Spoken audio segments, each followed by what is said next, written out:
자, 23번부터 할게요. 앞에 있는 거 잠깐 뛰어넘고 23번부터 먼저 좀 할게요. 자, 요거는 세포막을 통해서 물질이 이동하는 거와 관련되어 있는 내용을 설명을 할 건데 또 볼게요. 세포막을 통한 물질 이동. 자, 물질 이동 방식이 여러 가지가 있는데 첫 번째, 확산 현상이 있죠. 확산은 두 가지가 있어요. 단순 확산과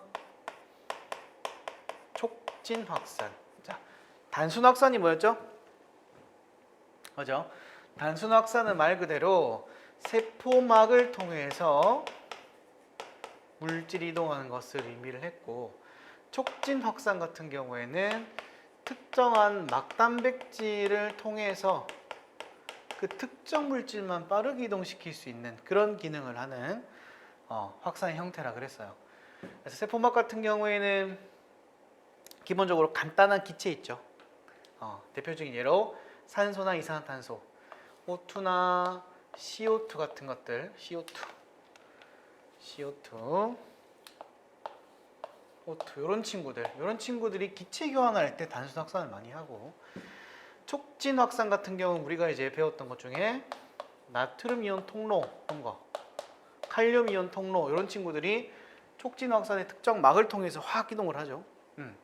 근데 이제 확산이기 때문에 이 친구는 보통 일반적으로 용질이 이동을 하고, 일반적으로 그 다음에 고농도에서 저농도 방향으로 이동이 일어난다. 그때 고농도에서 저농도로 이동하는 동안에는 확산 현상이 일어날 때 어느 정도까지 서로 농도가 비슷해질 때까지 이런 식으로 이동하는 현상을 확산이라 하고, 이건 자연스럽게 이동하는 현상이기 때문에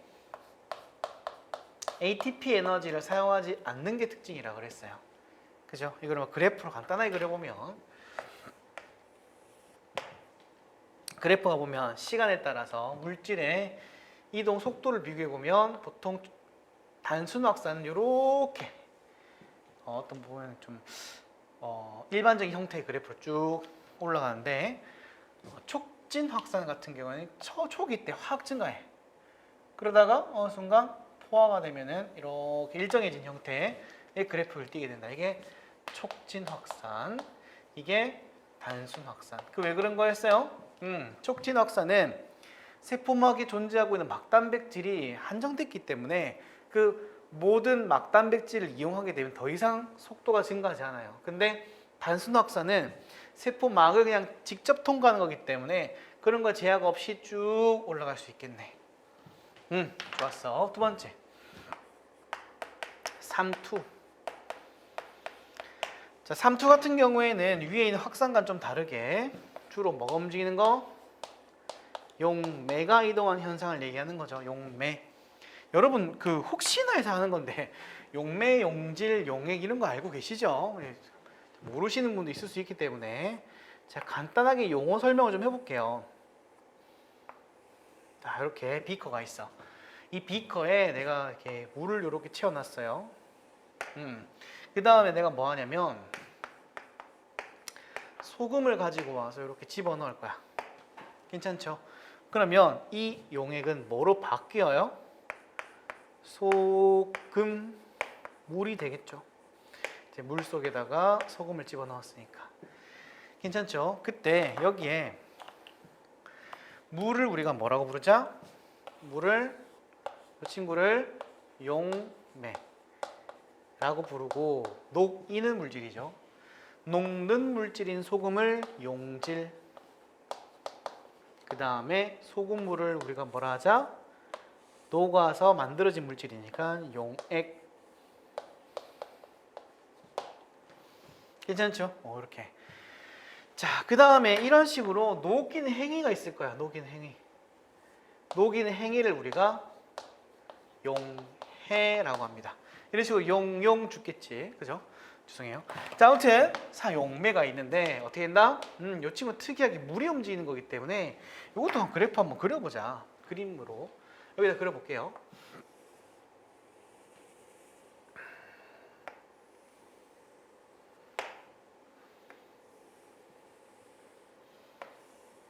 자, 여기 U자 모양의 관이 있어요. U자 모양 관의 가운데 보니까 이렇게 막을 하나 쫙 깔아놨어. 이게 막이야, 막.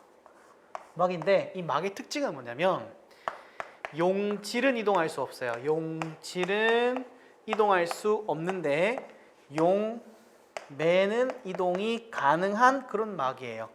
그러면 자, 이렇게 하는 거예요. 한쪽에다가는 제가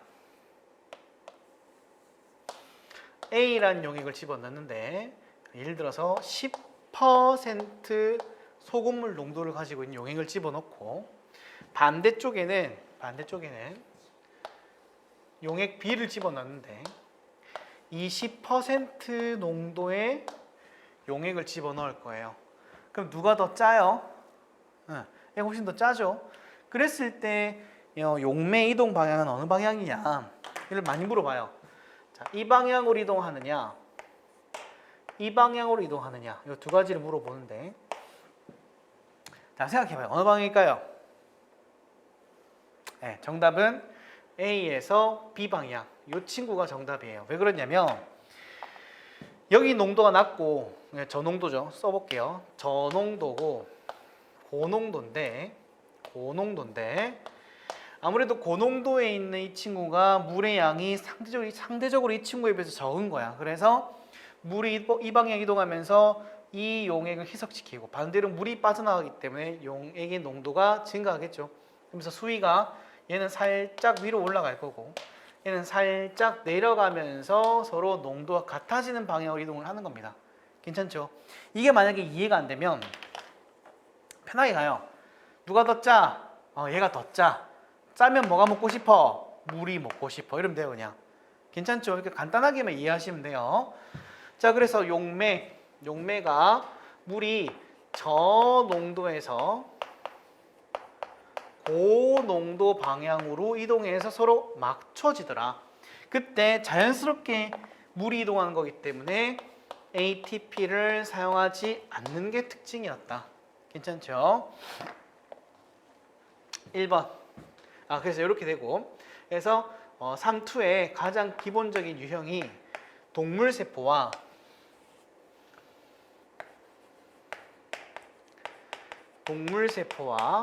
식물세포의 어떤 실험이 있는데 동물세포 같은 경우에는 고장액, 등장액, 저장액에 넣었을 때 세포의 변화를 보니까 고장액 같은 경우에는 여기가 이제 안쪽에서 바깥쪽으로 물이 빠져나가죠. 그래서 쭈글쭈글해진 형태가 되고 등장액은 들어가는 양과 나가는 양이 병행한 상태. 저장액 같은 경우에는 안쪽에 있던 바깥쪽에 있던 물이 안쪽으로 밀려 들어오게 되면서 빵 하고 터지는 용혈 현상이 나타나더라. 근데 식물은 달랐죠. 식물은 고장액이 들어가 있을 경우에는 물이 빠져나가는 쪼글쪼글해진 건 똑같아. 고장액. 등장액은 세포벽이 있고 이렇게 딱 알맞은 형태로 딱 있겠죠. 물 들어가고 나가 똑같죠. 저장액에 있을 때가 문제인데 저장액에 있을 때는 세포벽이 이렇게 있으면 얘네가 안쪽에 있는 세포막이 완전히 쫙 붙은 상태에서 더 이상 확장이 안 되고 단단하게 있어요. 이걸 우리가 뭐라고 이 상태를 우리가 팽윤이라고 불러요. 팽윤이다. 꽉 찼다. 물이 들어오더라도 터지진 않는다. 왜? 세포벽이 딱 잡고 있기 때문에. 괜찮죠? 이와 관련되어 있는 그래프가 있어요. 잠깐 이거 보고 갈게요.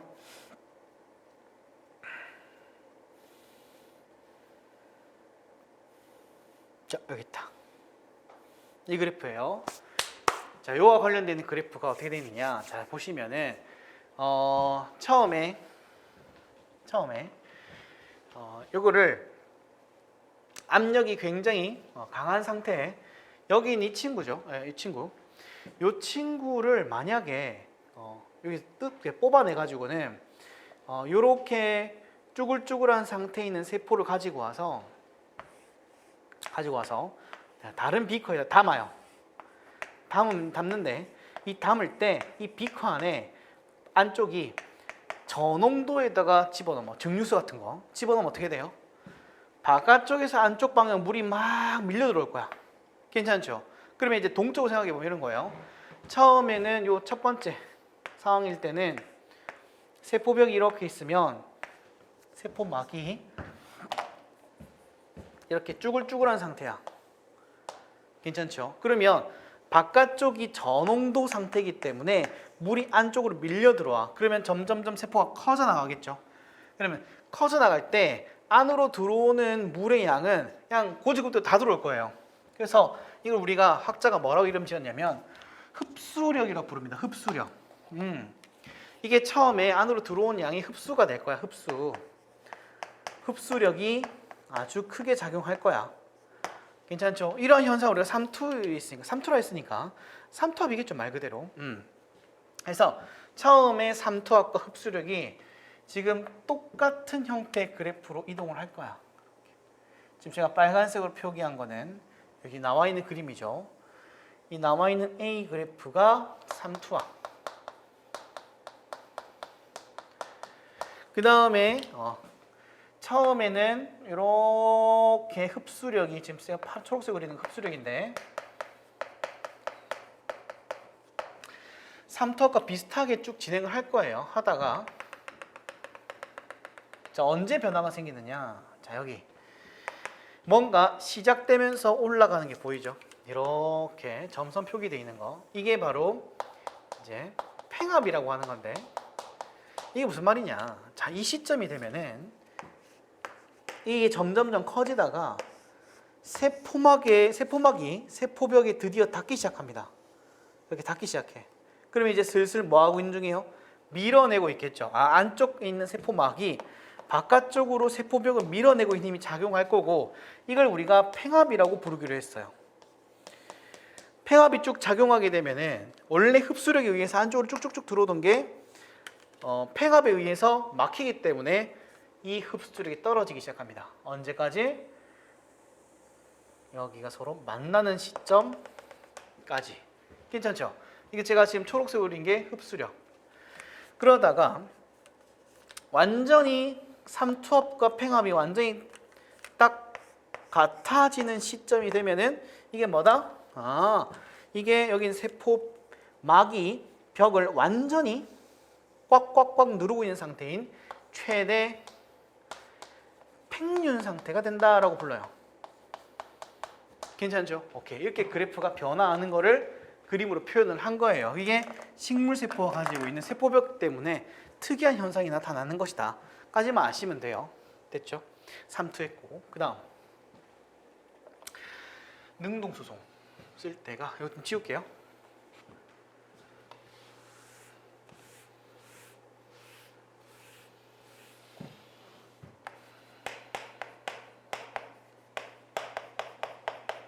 자, 능동수송은 뭐예요? 그죠? 능동수송은 용질 이동을 하는 것인데 그 용질 이동할 때 농도를 역행한 형태죠.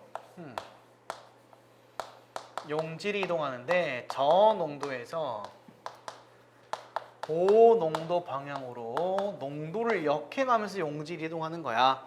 그때 억지로 이동하기 때문에 ATP 에너지가 사용되는 특징이 있다. 자, 그 능동수송은 얘는 특징이 몇 가지가 있는데 마찬가지로 수송과 관련되어 있는 막단백질이 존재한다. 그죠? 막단백질.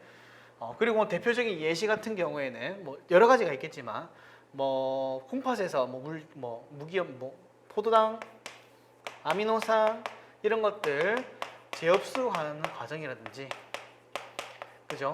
물질 흡수, 특정 물질을 뽑아내야 되기 때문에 소화하는 과정에서 소화를 통해 만들어진 여러 가지 영양소 있죠. 흡수라든지. 식물 같은 경우에는 무기양분, 뿌리털에서 흡수한다든지, 그죠? 우리 신경세포에서 보면은 나트륨 칼륨 펌프 이런 것들 등등등 정말 수없이 많아요. 제가 일일이 예시를 다 나열할 수는 없기 때문에 이런 것들이 다 뭐한다? ATP를 소모하면서 농도 역행을 하더라라는 것까지 아시면 될 것 같아요. 다음에 네 번째, 세포 내 흡수 작용과 세포 외 방출 또는 배출. 세포 내 흡수, 세포 외 방출, 뭐 세포 외 배출, 뭐 상관없어요. 배출할까? 배출. 이걸 우리가 조금 어려운 말로 내포작용, 얘를 외포작용이라고 불렀었죠. 그래서 내포 같은 경우에는 식균작용과 같이 뭔가 고형 물질을 이렇게 먹는 형태의 작용도 있고, 음세포라 그래가지고는 액체성분을 먹는 경우도 있다. 외포는 밖으로 내보내는 거죠. 여기 반대로 이제 이렇게 융합되면서 밖으로 이렇게 튀어나가는 걸 얘기한다. 간단히 그렸어요.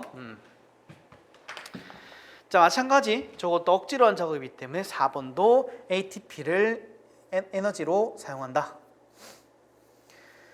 자, 그럼 돌아와서 23번 저 개념 설명 이 정도만 하고 또 문제 통해서 또 알 수 있는 개념이 있으니까 또 공부합시다. 지우고.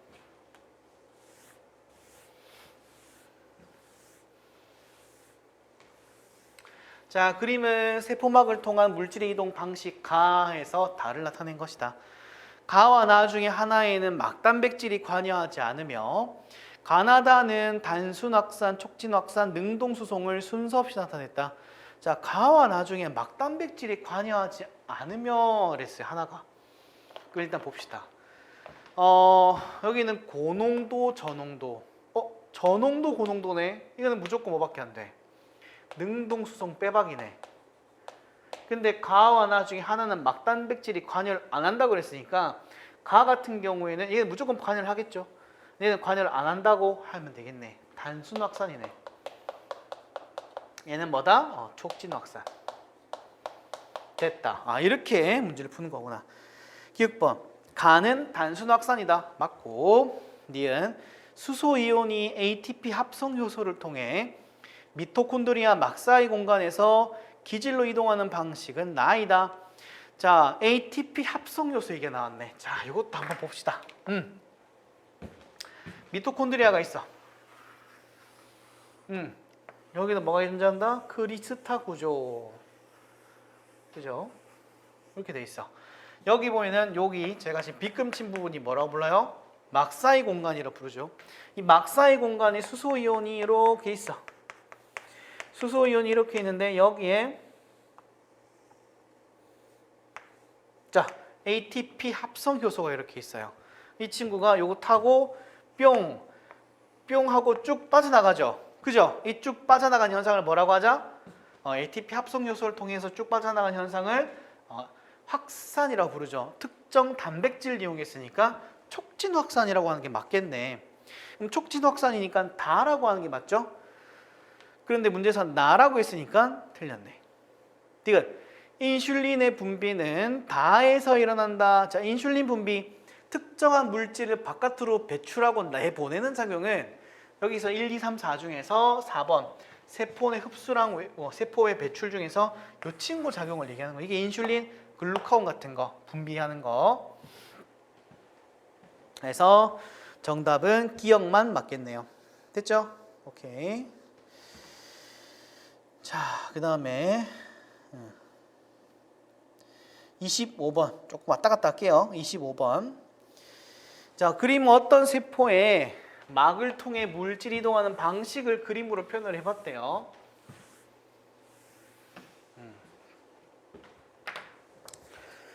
자, 확대를 해서 좀 봅시다. 자, 오케이. 자, 지금 보니까 이거 이제 화살표 보면 알 수 있어요.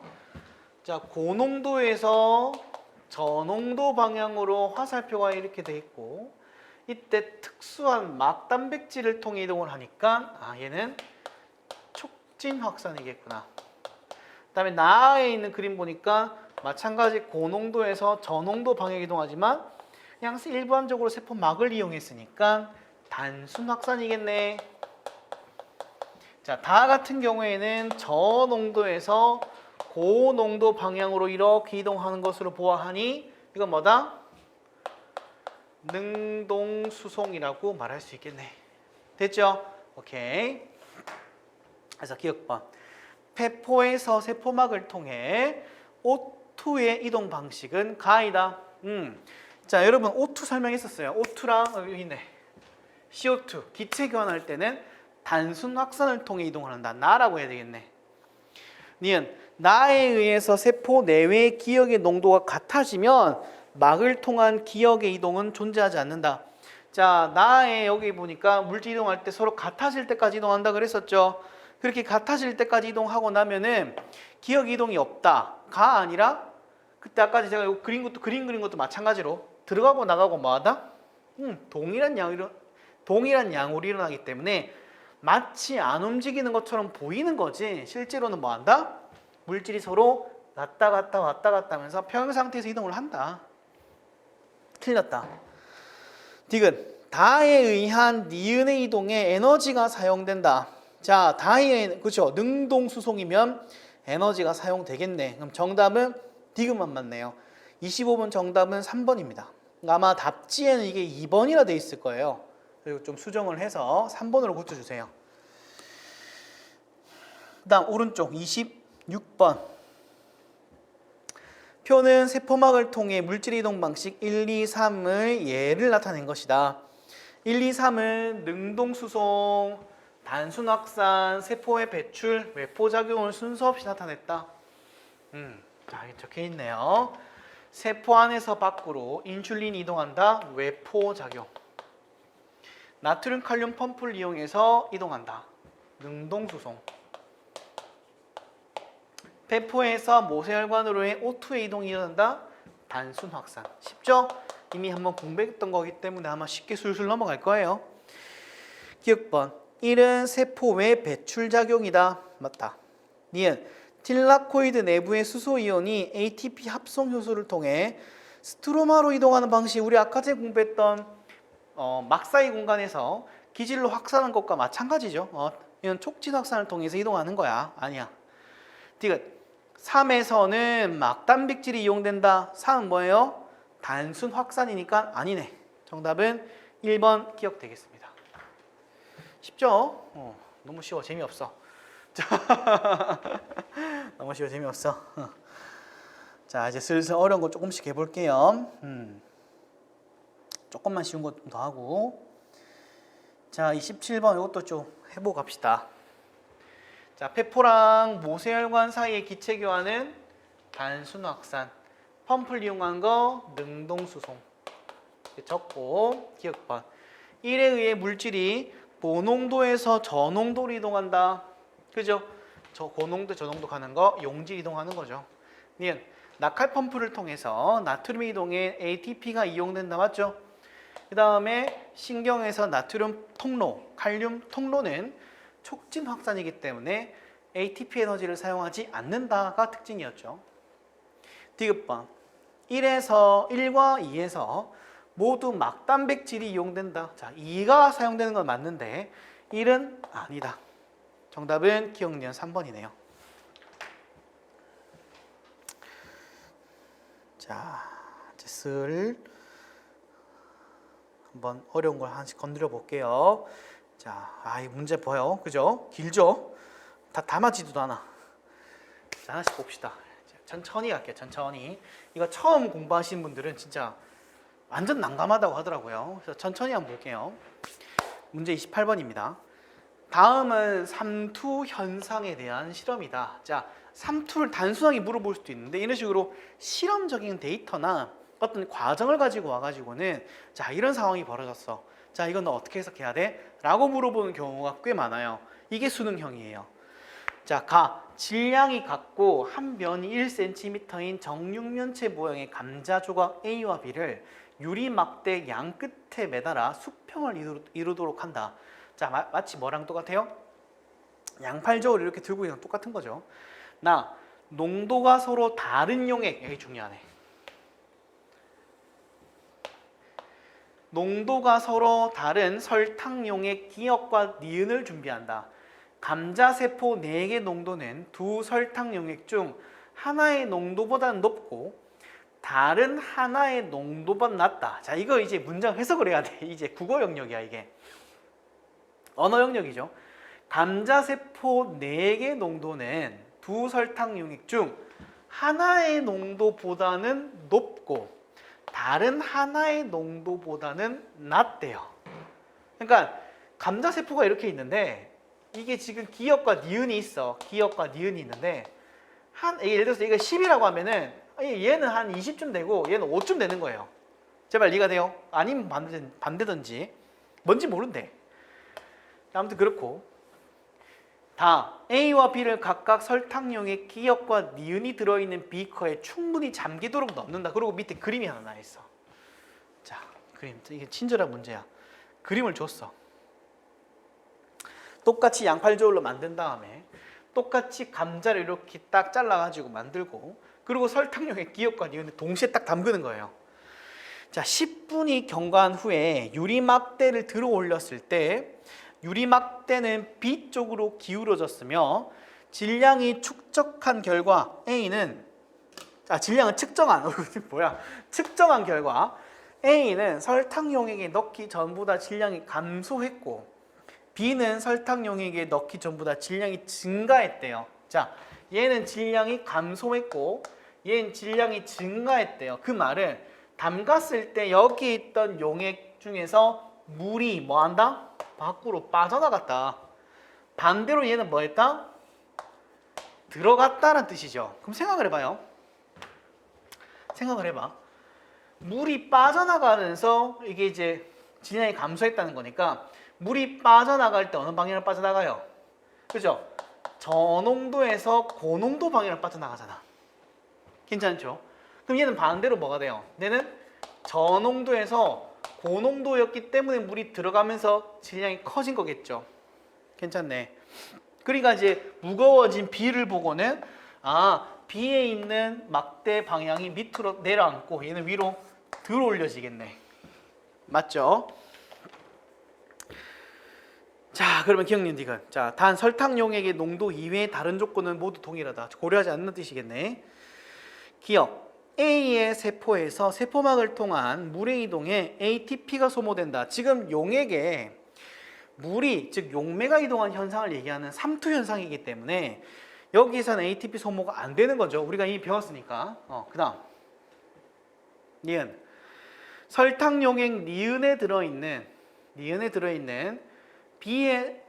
B의 세포에서 원형질 분리가 일어났다. 자, 원형질 분리라는 것은 얘가 이런 그림이죠. 원형질 분리는 세포벽이 이렇게 있으면 세포막이 쭈글쭈글해지는 거야. 왜? 물이 빠져나왔기 때문에. 지금 그런 모습이 아니잖아. B는 물이 들어왔죠. 뭐 굳이 말하자면 팽륜 상태네. 팽륜 상태. 틀렸다. 디귿.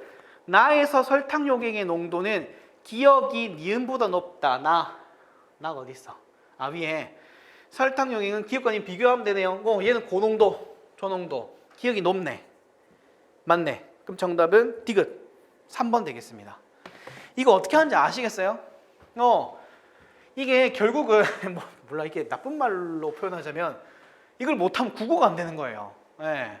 어떻게 보면 물론 개념적인 부분에서 조금 모자라서 못한 걸 수도 있겠지만 어떤 실험 과정과 결과를 주어지면서 변화를 보고 그 변화와 관련돼 있는 어떤 상황을 네가 이해할 수 있니? 라고 하는 게 수능형 문제예요. 그래서 앞으로 이런 유형의 문제가 아주 많이 등장을 할 겁니다. 아무튼 그래서 이런 식으로 해결을 하시면 된다. 문제 되게 길죠? 자, 다음 거 풀기 싫다. 자, 가자. 29번. 와, 너무 길죠? 자, 합시다. 이것도 해보자. 자, 다음은 리포솜을 이용한 ATP 합성 실험이다. 단백질 X는 빛에 반응하여 수소이온을 수송하는 단백질이고 단백질 Y는 미토콘드리아에서 ATP 합성 효소이다. 자, 좋아요. 단백질 X는 양성자를 수송하는 단백질. 단백질 Y는 ATP 합성 효소. 좋아. 두 번째. A와 B는 각각 X랑 Y 중 하나다. 뭔지 몰라. 물질 Z는 리포솜의 인지질 막을 통해서 수소이온이 새어나가게 한다. 물질 Z는 좀 특이하네. 얘가 리포솜 인지질 막에 수소이온이 새어나간다는 얘기는 원래 일반적으로 수소이온을 담거나 밖으로 내보냈을 때 농도 차이를 만들어내야 되는데 새어나가게 됨으로써 이 사이에 농도 차이를 없애버린다는 뜻이에요. 제 말 이해가 됐죠? ATP, ADP, 그 다음에 무기인산은 리포솜의 인지질 막을 통과하지 못한다. 인지질 막을 통과 못한다는 얘기는 이 친구들의 어떤 변화는 영향을 주지 않는다는 얘기겠네. 좋았어. 실험 들어갑니다. 이제 실험 들어가. 리포솜 막에 A를 삽입시켜 리포솜 기역을 B를 삽입시켜 리포솜 니은을 만들고 니은막에 A를 삽입시켜 리포솜 디귿을 만든다. 자, 돌아버리겠죠. 자, 갑니다. 리포솜막에 A를 삽입시켜서 기역을 만들었어. 이 친구 이름 기역이야. 자, 리포솜의 니은에다가 니은은 B를 삽입시켜 B를 삽입시켜서 니은을 만들고 니은막이면 B가 있겠네. B막에다가 니은의 막에 A를 삽입시켜서 하나 더 만드네. 삽입시켜서 디귿을 만든다. 자, 이렇게 세 가지를 만드는 거예요. 그러니까 여러분들이 만약에 문제를 풀 때면 이 줄글로 쭉 이어져 있는 상황을 그림으로 쫙 그려가지고 기역, 니은, 디귿이구나 하시면 돼요. 기역, 니은, 디귿의 내부와 pH가 같은 수용액이 들어있는 시험관 1, 2, 3, 4를 준비한다. 기역, 니은, 디귿과 내부 pH 같다. 좋았어. 나의 1, 2, 3, 4에 기역, 니은, 디귿, ADP, 무기인산, Z를 표와 같이 놓고 시험관에 빛을 비춘 후에 특정 시점의 리포솜 외부의 pH 변화와 ATP 합성 여부를 측정한 결과는 표와 같다. 자, 결과값도 좋네요. 와, 돌아버리겠다. 좋아. 리포솜, 기역, 니은, 디귿이 있는데 자, 변화가 없음, 합성 안 됨. 이건 뭐 했다는 뜻이에요? 아무 일도 없었다는 얘기겠네. 아무 일도 없었다. 즉 여기 있는 기역이 들어간 이 시험관 1번에서는 ATP를 합성할 수 있게끔 해주는 물질을 집어넣더라도 아무런 변화가 안 생겼다. 합성도 안 생겼다. 이렇게 돼 있네. 자, 그러면 앞서 우리가 뭐였어요? 단백질 X는 기능이 뭐였는데? 저기 적어볼게요. X의 기능은 빛에 반응해서 수소이온을 수송하는 단백질이었고, 그 다음에 Y 같은 경우에는 뭐예요? 미토콘드리아에서 ATP 합성 요소네. 자, 우리는 이걸 우리가 미리 앞서 공부하셨던 분들이기 때문에 이걸 이해를 해보면 이런 거야. 엽록체든 미토콘드리아든 수소이온 농도 기울기를 만들어야지만 그때 비로소 뭘 할 수 있다? 수소이온을 확산시켜가지고 ATP 합성을 할 수 있다죠. 그러니까 선행인 뭐야? 얘를 먼저 선행시켜서 수소이온의 기울기를 만들어야 Y가 발생하는 거예요. 괜찮죠? 그럼 만약에 여기 리포솜 막에다가 Y만 갖다 넣으면 어떻게 된다는 뜻이에요? 이거에 만들어지지 않기 때문에 얘가 뭐 할 수밖에 없다? 기능할 수 없다가 되는 거예요. 기능을 할 수 없다. 즉 얘를 Y라고 생각하면은 ATP 합성 요소는 있지만 농도 기울기가 안 만들어지기 때문에 아무 일도 없다 이 말이에요. 변화 없으면 ATP 합성 안 됨이잖아요. 이해되셨죠? 니은 리포솜 외부의 pH는 증가하는데 합성이 안 돼. 야, 이제 왔다. 이게 Y라고 했으니까 이게 X겠지.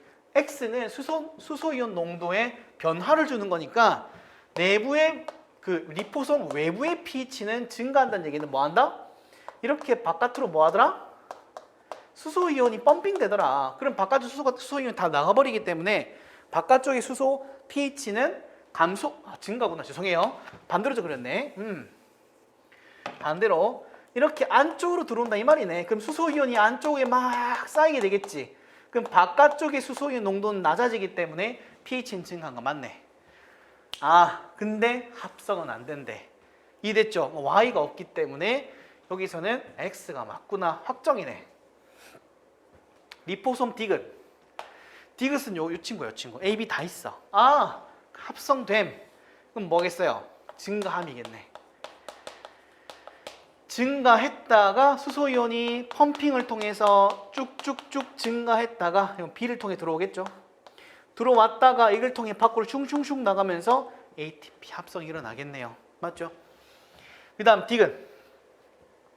여기는 다른 거랑 다르게, 여기 기니드랑 다르게 뭘 집어넣었어요? Z를 집어넣어. Z가 뭐였는데? 읽어볼게.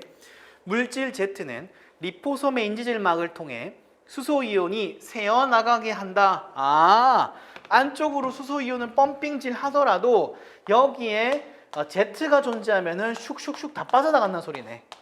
맞죠? 그럼 다시 뭐 한다? 리포솜 외부랑 내부의 변화를 없애버리게 하는 거구나. 변화 없음으로 만들어 버리는구나. 그럼 당연히 합성 안 되겠지. 됐죠? 오케이. 자, 그럼 다 분석 끝났습니다. 자, 기억번. A는 X다. Y네요. 틀렸고. 니은 다의 결과에서 리포솜 외부의 pH는 2에서가 4에서보다 높다. 자, 2는 증가합니다. 그러면 pH 외부 pH가 증가한 거니까 얘는 증가한 거고 얘는 4는 변화 없죠. 그러면은 2에서가 4에서보다 높다. 맞네. 얘는 변화 없으니까 얘는 증가하잖아. 맞고. 디귿 다의 3에서 다의 3 요거 친구겠네. 3에서 ATP는 디귿 내부에서 합성된다. 봐요. 이 친구가 그림을 좀 확대해서 그려볼게. 이 친구가 리포솜이야. 그리고 여기 특정한 어떤 물질 이동시키는 게 있죠. B죠, B. 그러면 여기서 수소이온 펌핑을 해. 그럼 수소이온이 이렇게 들어오게 될 거야. 맞죠? 근데 얘는 나갈 때 만드는 거죠. 나갈 때. 여기에 수소이온이 밖으로 나갈 때 ATP를 만드는 거죠. 그러면 생긴 게 어떻게 생겼냐? 나중에 뒤에서 한번 더 할 거예요. 이렇게 호리병이 바깥쪽 방향이야. 그러면서 얘가 수소이온이 밖으로 이렇게 나갈 거니까 ATP는 합성 어디서 한다? 어디서 한다? 바깥쪽에서 이렇게 ATP를 합성한다. ADP. 괜찮죠?